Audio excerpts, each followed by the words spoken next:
कोई चैनल होता है तो जरा वीडियो शूट कर फोटो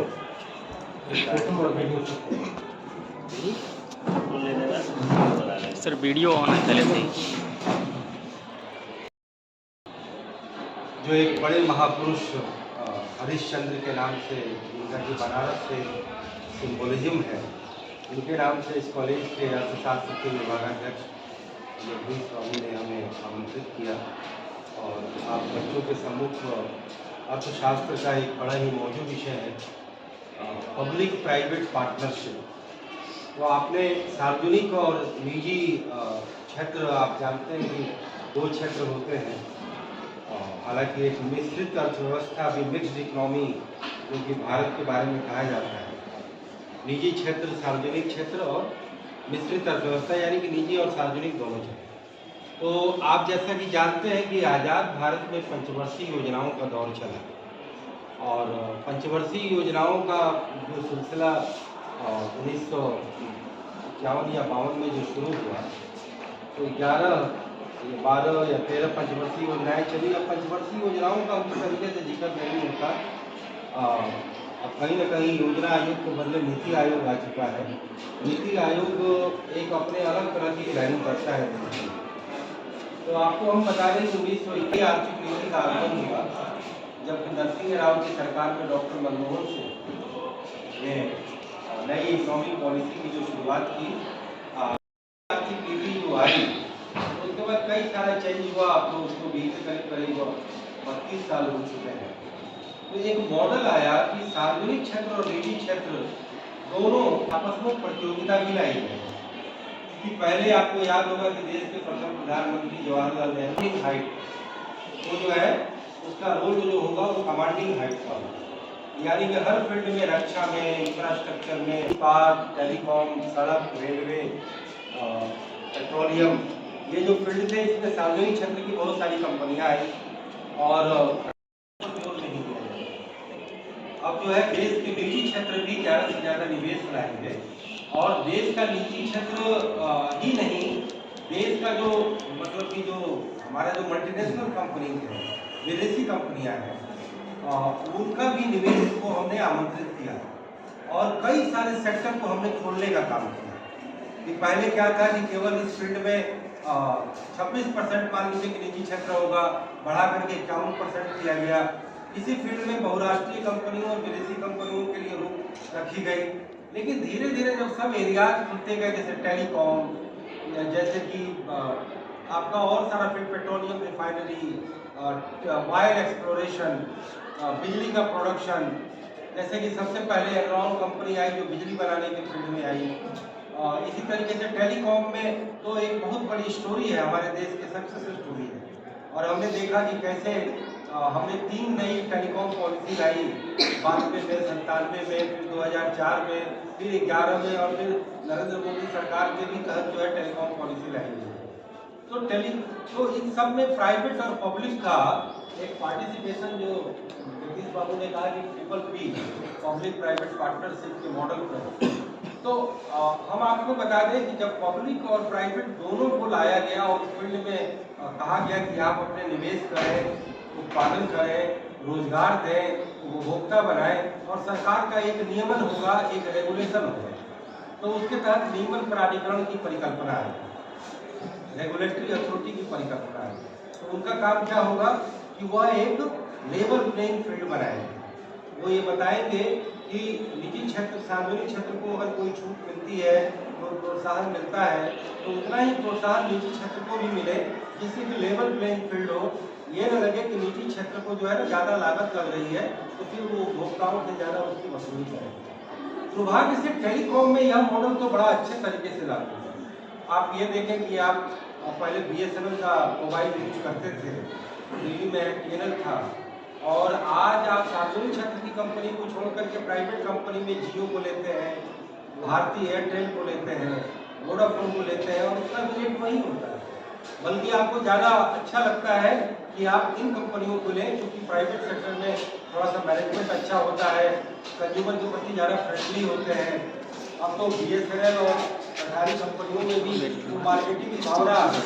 आप देखें कि कैसे निजी बैंक और सरकारी बैंक होते हैं, निजी बैंक में आपको मालूम है कि HDFC है, ICICI है या बंधन बैंक है या और कई सारे हैं। सरकारी बैंक है तो आपको सरकारी बैंक में पहले क्या होता है कि उस तरीके की सर्विस नहीं मिलती थी। प्राइवेट बैंक उपभोक्ताओं को हर तरीके से पुरस्कृत कर सकते थे। तो पब्लिक सेक्टर की अलग अपने एडवांटेज और डिसएडवांटेज, प्राइवेट सेक्टर के अपने अलग एडवांटेज और डिसएडवांटेज।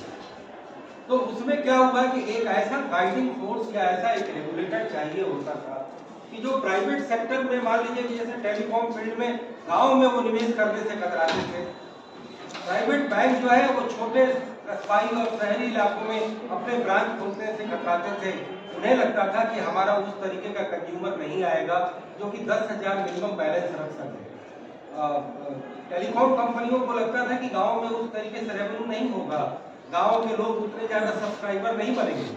तो ऐसे में अब ये हुआ कि कम से कम निजी विदेशी क्षेत्र ज्यादा जो है प्राइमरी सेक्टर में, ज्यादा इन्फॉर्मल सेक्टर में इकोनॉमिक एक्टिविटी को बढ़ाए और सरकार क्षेत्र की तो प्राथमिकता होती ही होती है। लेकिन सरकारी क्षेत्र के भी अपने एडवांटेज और डिसएडवांटेज होते हैं। और सरकारी क्षेत्र में सफेद हाथी का कल्चर होता है, वहाँ पर जो है क्या बोलते हैं कंज्यूमर फ्रेंडली उतना माहौल नहीं होता। आप पब्लिक को कहते हैं, कंज्यूमर को कहते हैं कि मेरे दफ्तर में आइए, और प्राइवेट सेक्टर का जो कंपनी है तो उसका एजेंट आपके घर पर पहुंच जाता है। उसे मालूम है कि हमें बिजनेस बढ़ाना है। आप चाहे कोई भी ले, फाइनेंस ले, बैंकिंग ले, टेलीकॉम ले या अलग अलग तरीके के कंज्यूमर बेस ले, आज पूरे देश में प्राइवेट और पब्लिक सेक्टर का एक माहौल बना है। कई ऐसे इदारे हैं जहाँ प्राइवेट सेक्टर अपनी ज्यादा भूमिका निभा कर रहा है, क्योंकि नई आर्थिक नीति के पहले देश में उस तरीके से निवेश का आगमन नहीं हो रहा था और इस वजह से हमारी जो ग्रोथ रेट थी, जो विकास दर थी, वो ज्यादा तीव्र गति से नहीं बढ़ पा रहे हैं। आप इकोनॉमिक्स के स्टूडेंट हैं, आपके टीचर ने पढ़ाया होगा कि ग्रोथ और डेवलपमेंट इकोनॉमिक्स में एक टर्म यूज होता है, प्रोफेसर राज की हिंदू रेट ऑफ ग्रोथ। उसकी रेट ही तय थी 3 से 3.5%, और 3 से 3.5% जब विकास दर होगा तो प्लस आपकी मुद्रा स्फीति है, इकोनॉमिक टर्म में डिप्रिसिएशन है, फिर आपकी पर कैपिटा इनकम और नेशनल इनकम उस गति से नहीं बढ़ पा रही है। और हमारा मुल्क बड़ा होते हुए भी अपने पड़ोसी मुल्कों की तुलना में भी पर कैपिटा इनकम और ग्रोथ रेट कम था। इवन कि पाकिस्तान 1980 तक हमारा पर कैपिटा इनकम और उनसे कम होता था, उनका ज्यादा होता था, क्योंकि उन्होंने इकोनॉमी को फ्री किया हुआ था। गल्फ कंट्री से उनका फ्री ट्रेड चल रहा था और हमने अपने नई आर्थिक नीति के पहले आत्मनिर्भरता की नीति को बढ़ावा दिया, स्वावलंबन की नीति को बढ़ावा दिया। उसकी वजह से हमने उतना निवेश को प्रोत्साहन नहीं दिया और इवन कि देश के निजी क्षेत्र को भी जो लेवरेज देना चाहिए वो हम नहीं दे पा रहे थे। लेकिन 1991 के बाद पूरी फिजा बदल गई और उसके बाद निवेश ही सर्वोपरि हो गया। और निवेश चाहे वो जहां से आए, चाहे यहाँ तक कि हवाला मनी, ब्लैक मनी से भी आए, निवेश जब आएगा तो अपने आप ब्लैक मनी की वाइट में कन्वर्ट होगी। जब नए नए प्रोडक्शन एक्टिविटीज में निवेश होगा तो आप जानते हैं कि इकोनॉमिक्स का एक साइकिल चलता है, पहले निवेश, फिर उत्पादन, फिर रोजगार के बाद आय। जब रोजगार होगा तो आय बढ़ेगी तो कंजम्पशन बढ़ेगा, उपभोग बढ़ेगा, उपभोग जब बढ़ेगा तो फिर जो है उत्पादन की ज़्यादा डिमांड होगी और जब उत्पादन की डिमांड होगी तो फिर निवेश होगा। यानी निवेशकों का एक ऐसा वर्ग है जो कहीं न कहीं इकोनॉमिक्स और इकोनॉमी के लिए एक तरह से उत्प्रेरक का काम करता है, कैटलिस्ट का काम करता है। तो पब्लिक और प्राइवेट पार्टनरशिप, मेरा कहने का मतलब ये था कि रेगुलेटरी अथॉरिटी, नियामक प्राधिकरण ने निजी क्षेत्र के मुनाफा खायखोरी पर नकेल लगाई और उन्हें तय किया कि आपको एक नियत दर पर ही आपको उपभोक्ताओं से शुल्क वसूलने, आप उससे ज़्यादा नहीं जा सकते। और सरकारी क्षेत्र में भी ये तय हुआ कि आपको निजी क्षेत्र से प्रतियोगिता करनी होगी। आपका जो उपभोक्ता का जो बेस है वह प्राइवेट सेक्टर छीन लेगा यदि आप सर्विस अच्छी नहीं देंगे और रेट ज़्यादा रखेंगे। तो भारत में तो मूल्य के प्रति काफ़ी कंज्यूमर जो है कॉन्शियस होता है। जब तक चीज़ें सस्ती नहीं होंगी कोई भी उपभोक्ता जल्दी उसको प्रायोरिटी नहीं देता, जबकि विदेशों के साथ अलग बात है, वहाँ quality of service and goods को ज़्यादा देखा जाता है। लेकिन भारत में प्राइस कॉन्शियस कंज्यूमर है और इसी वजह से जितने अलग अलग क्षेत्रों में बड़ी बड़ी कंपनियां आई, मैं तो देखता हूँ कि जितने वाइट गुड्स हैं जिसमें कि कंज्यूमर इलेक्ट्रॉनिक्स का नाम आता है, आपके फ्रिज, वॉशिंग मशीन, टेलीविजन, इसके अलावा और भी जितने सारे जो घरों में यूज होने वाले कंज्यूमर इलेक्ट्रॉनिक गुड्स हैं, चाहे आपके प्रेस हो गए या आपका अलग अलग तरीके का आइटम हो गया, सिलाई मशीन हो गया, स्टीरियो हो गया, वगैरह वगैरह, जो कितने सारे जो यूज की जो चीज़ें हैं, जब विदेशी कंपनियां आई जैसे कि LG आया, सैमसंग आया या और कई तरह की कंपनियां आई, तो भारत की कंपनियों से उनकी प्रतियोगिता हुई और भारतीय कंपनियों के उत्पादों में क्रांतिकारी उनकी क्वालिटी में चेंज आ गया। क्यों? Because of competition. जब कंपटीशन नहीं होगा, इकोनॉमिक्स का ये नियम है, माइक्रो इकोनॉमिक्स में आप पढ़ते हैं कि जब तक कंपटीशन नहीं होगा तब तक कंज्यूमर को फायदा नहीं होगा। आप देखते हैं अगर किसी बाजार में जाते हैं, जब आप किसी सामान को खरीदते हैं, जिसमें 10 दुकानदार हैं, तो आप उसमें बार्गेन कर सकते हैं, आपकी चीज़ें सस्ती मिलेंगी। लेकिन यदि आपको किसी उत्पाद की ज़रूरत है और वो उस उत्पाद का अगर दुकानदार अकेला है, तो आपसे वो मनमानी की वस्तु देगा। तो निजी और सार्वजनिक क्षेत्र की जो हिस्सेदारी थी, उसमें भी यही हुआ कि सार्वजनिक क्षेत्र को निजी से प्रतियोगिता करनी पड़ी और निजी क्षेत्र को सार्वजनिक क्षेत्र से प्रतियोगिता करनी पड़ी। और इसका जो सबसे बढ़िया रोल मॉडल बना वो TRAI, telecom regulatory authority of India. जब से उसका अस्तित्व आया है, भारत में टेलीकॉम क्रांति को स्मूदन करने में, उसे पेनिट्रेट करने में और उसका जबरदस्त एक्सपेंशन करने में जबरदस्त मददगार साबित हुआ। क्योंकि आप जानते हैं कि निजी कंपनियां मुनाफाखोरी के लिए कुख्यात होती हैं, वो कंज्यूमर को लूटती हैं। जैसे TRAI के जरिए प्राइवेट कंपनी टेलीकॉम में जबरदस्त आई, टेलीकॉम के इंफ्रास्ट्रक्चर में उनका लाखों करोड़ का निवेश हुआ, विदेशों की कई सारी कंपनियां आई और उनमें भी यूनिफिकेशन चला, मर्जर और अलायंस चला और उसमें छोटी कंपनियां जो प्रतियोगिता में नहीं टिक पाई, वो बड़ी कंपनियों से उन्होंने विलय कर दिया। जैसे कि आपने देखा कि वोडाफोन और आइडिया का कैसे जो है विलय हुआ। वोडाफोन कंपनी एक मल्टीनेशनल कंपनी होते हुए जिसे कि मुनाफा को सर्वोच्च प्राथमिकता देनी होती है 50,000 करोड़ के, क्योंकि उन्हें प्रतियोगिता करनी है। लेकिन consumer is the ultimate winner, consumer हमारा अंततः वो उसका विजेता बना।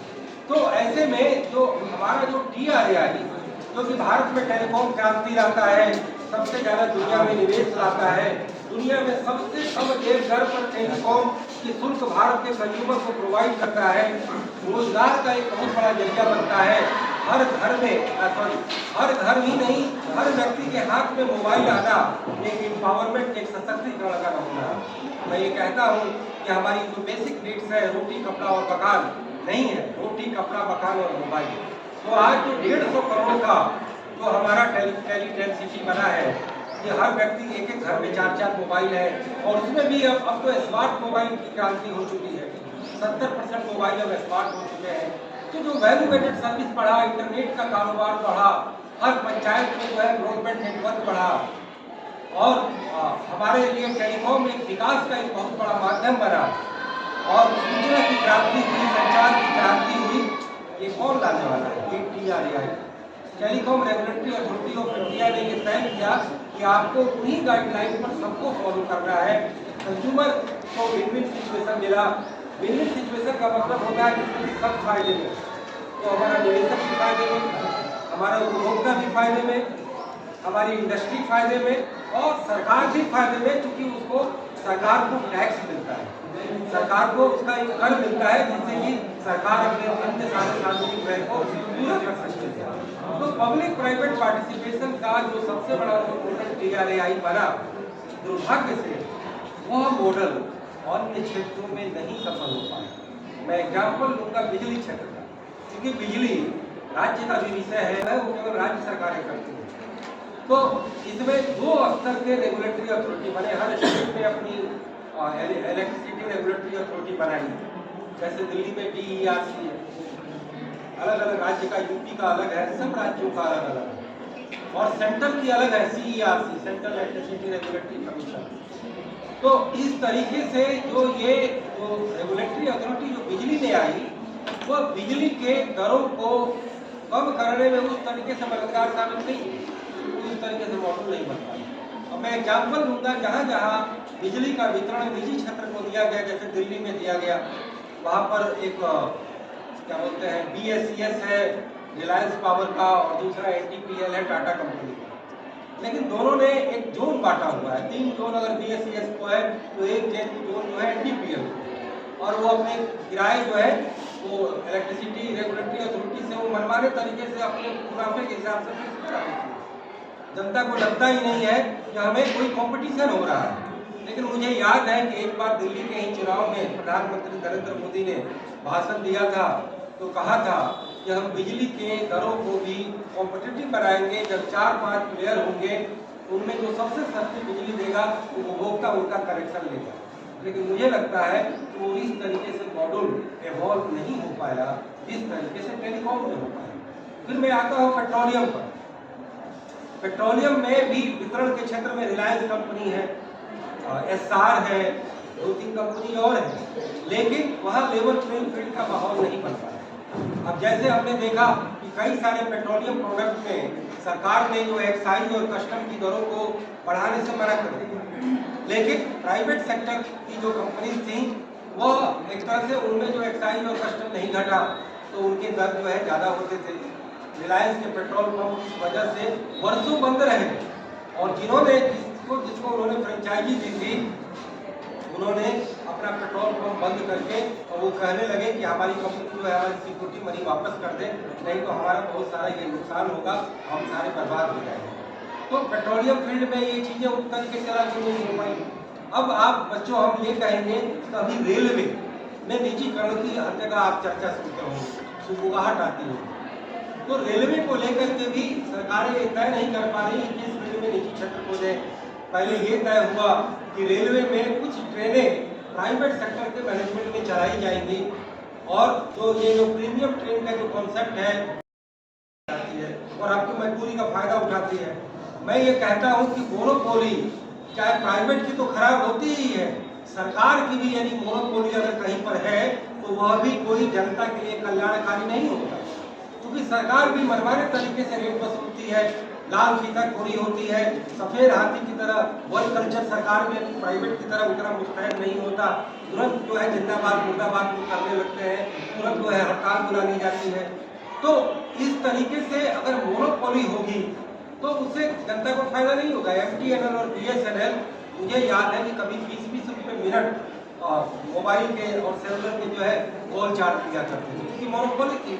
और प्राइवेट सेक्टर ने जब उनको कंपटीशन दिया तो उनके लाइन मैन ने रिश्वत लेना भी बंद कर दिया और वो भी जनता के द्वार पर सर्विस देने लगे। ऐसे ही रेलवे भारत सरकार की मोनोपोली, लेकिन आपको ये मालूम होगा कि 1/3 हिस्सा रेवेन्यू रेलवे का वो आता है पैसेंजर से और 2/3 आता है माल भाड़े से। और रेलवे का जो खर्च है वो 2/3 जो है वो पैसेंजर पर खर्च हो जाता है और माल भाड़े से जिससे 2/3 आमदनी होती है, खर्च उसमें कुल खर्चे का केवल 1/3 होता है, यानी कि क्रॉस सब्सिडाइजेशन जिसको बोलते हैं। और आप देखते होंगे कि रेलवे के टिकट पर ये लिखा होता है कि आपके कुल खर्चे का केवल 57 या 56% ही हम आपसे वसूल कर रहे हैं।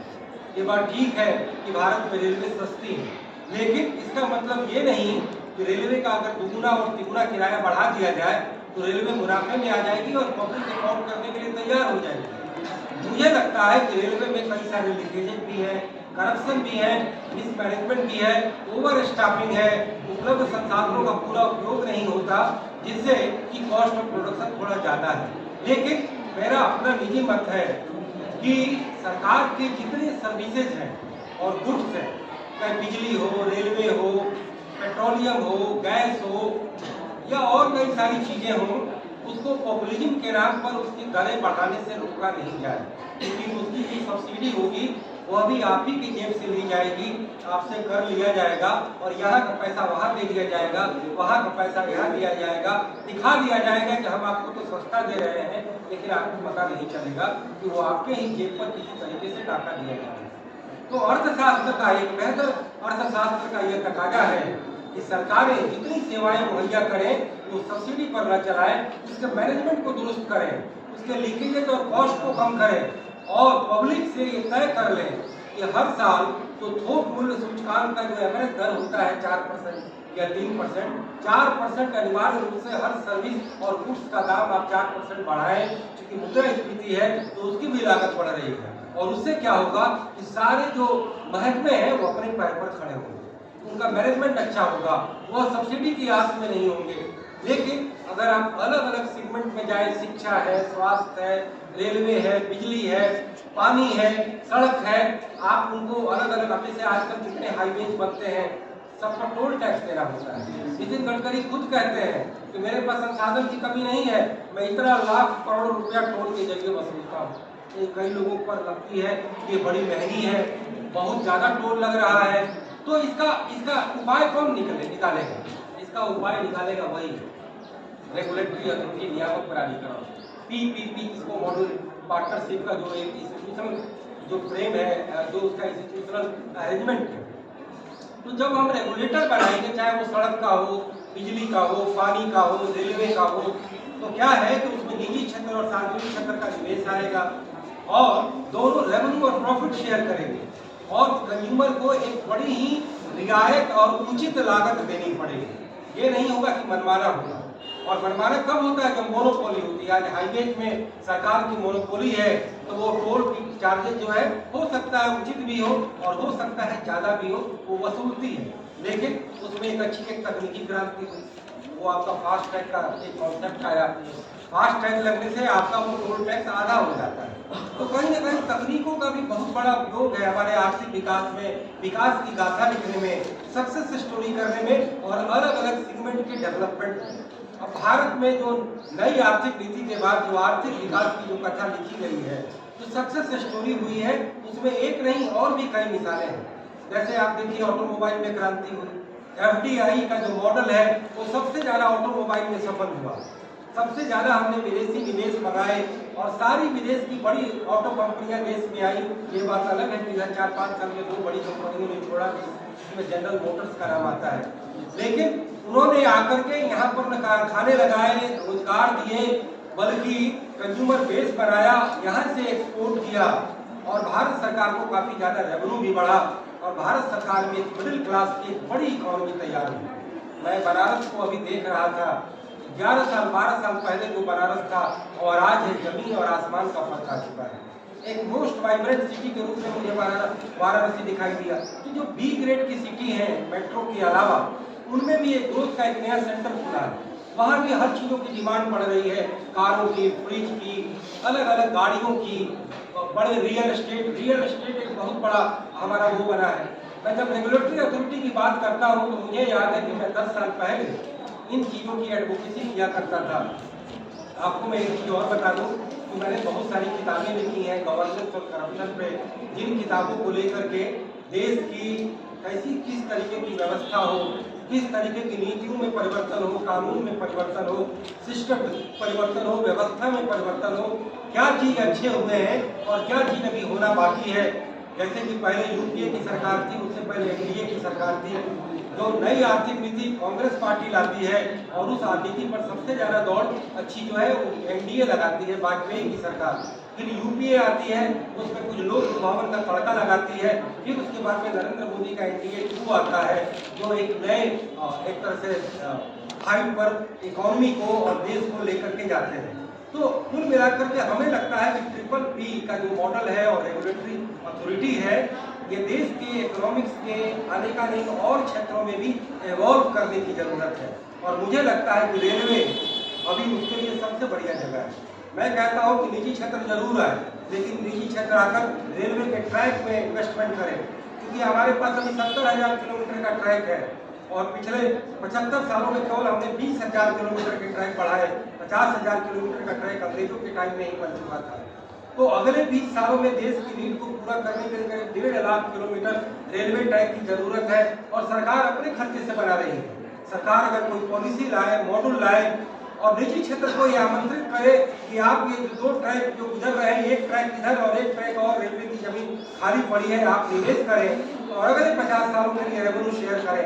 जो नई जो वैल्यू एडेड ट्रेनें आ रही हैं, उसकी किराया दरें भारत सरकार का नियामक प्राधिकरण तय करे, प्राइवेट सेक्टर को मनमाना तय करने की छूट न दी जाए, जैसे कि अभी हवाई किरायों में होता है। तो उसमें फ्लैक्सी दरें इतनी ज़्यादा है, अब राजधानी में भी फ्लैक्सी दरें बढ़ा दी गई हैं। तो अगर नियामक प्राधिकरण होता तो उन चीज़ों को बड़े जूडिशियस तरीके से नीति सम्मत तरीके से और कंज्यूमर के हितों को ध्यान में रखते हुए उनकी दरें तय की जाती, देश के इकोनॉमी को एक नया मोमेंटम मिलता, निवेश का एक और नया एक एडिशनल लेवल मिलता, एक नया नेक्स्ट लेवल पर हम पहुंचते। और निवेश जब ज्यादा आता तो मार्केट का विस्तार होता, प्रोडक्शन का विस्तार होता। दर है जो एक तरह से 1991 के बाद लगातार 5, 6, 7, 7.5, 8 तक गई, 9 तक भी गई। और जो नरेंद्र मोदी के आने के बाद से जो 2 साल तो बड़ी अच्छी रही, फिर नोटबंदी, जीएसटी और देशबंदी, जो कोरोना का काल आया, करीब 4 साल तक वो 4% से नीचे रही। कोरोना काल में तो -10 में चली गई, लेकिन 2022 और 23 में हमारी विकास दर अभी दुनिया में सर्वोच्च है, सबसे ज्यादा चल रही है, 6.5, 7, 7.5 की विकास दर चल रही है। तो ऐसे में अगर हम विकास दर को और नेक्स्ट लेवल पर ले जाना चाहते हैं, एक नया मोमेंटम देना चाहते हैं, तो ये ट्रिपल-P और रेगुलेटरी अथॉरिटी का बहुत बड़ा रोल है, जिसे लेकर मुझे लगता है कि फिलहाल सरकारें उदासीन दिखाई दे रही हैं। जो मैंने आम तौर पे, अब जैसे इकोनॉमिक कैपिटलिज्म की बात होती है, प्राइवेट सेक्टर को लाने की बात होती है, कोई गलत नहीं है। कॉर्पोरेट सेक्टर को, प्राइवेट सेक्टर को बढ़ावा दीजिए, लेकिन as per rule, as per regulatory authority, as per किराया प्राधिकरण, as per public private participation का मॉडल। अगर इस तरीके से होगा तो डिस्क्रिप्शन नहीं होगा, करप्शन नहीं होगा, करप्शन नहीं होगा और ज्यादा हमारी इकोनॉमी अच्छे तरीके से चल पड़ेगी। और प्राइवेट सेक्टर और पब्लिक सेक्टर फिर से कंधा मिला कर चलेंगे। प्राइवेट सेक्टर की जो कमी है वो पब्लिक सेक्टर दूर करेगा कि मुनाफाखोरी नहीं, सोशल वेलफेयर पर काम करिए। और पब्लिक सेक्टर की जो कमी है कि वहाँ पर कॉस्ट कंसेशन नहीं होता, लागत के प्रति संवेदनशीलता नहीं दिखाई जाती, सरकारी धन का दुरुपयोग होता है, कर्मचारी पूरे तौर पर काम नहीं करते, अपने वेतन के साथ न्याय नहीं करते, और यहाँ पर सोशल वेलफेयर नहीं होता, वहाँ कॉस्ट कंसेशन नहीं होता। अगर ये दोनों पार्टिसिपेशन होगा तो दोनों एक दूसरे की कमी को दूर करेंगे और भारतीय इकोनॉमी के लिए एक विन विन स्थिति पैदा करेंगे। तो मुझे लगता है कि वो एक नया टॉपिक था, जगदीश बाबू ने जैसा कहा, उन चीज को मुझे आपको बताना था। आप स्टूडेंट हैं, अभी प्रिलिमिनरी स्टेज में है, लेकिन फिर भी आप अखबार पढ़ते होंगे और इंडियन इकोनॉमी के बारे में कोई भी न्यूज पढ़ते होंगे तो आपके मन में इस तरीके की बातें आती होंगी, कौतूहल होता होगा। आपको अगर किसी तरीके का सवाल करना है तो आप सवाल करें, और को किसी भी तरीके का अगर कंफ्यूजन है तो आप जरूर पूछें। बहुत बहुत धन्यवाद।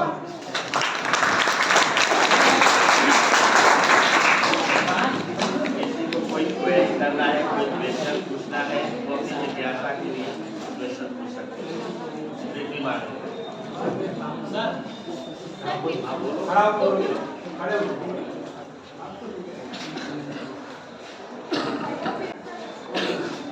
अक्सर पब्लिक सेक्टर और